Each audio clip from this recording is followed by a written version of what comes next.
Okay, one of those tools that you want to have accessible to you is a thing called Git, and I've already downloaded it.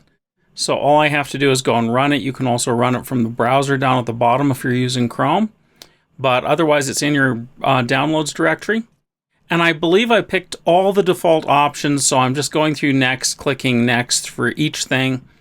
When we get done, it's going to put an icon on the desktop for the Git bash.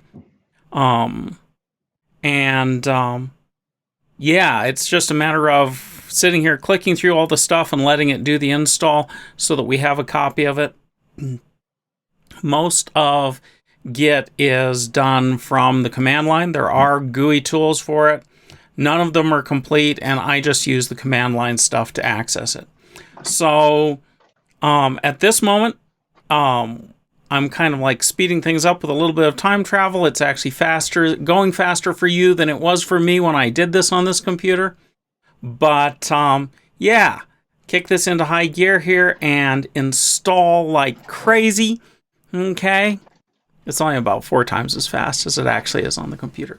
But yeah, turn it around and get some good things installed and ready to go.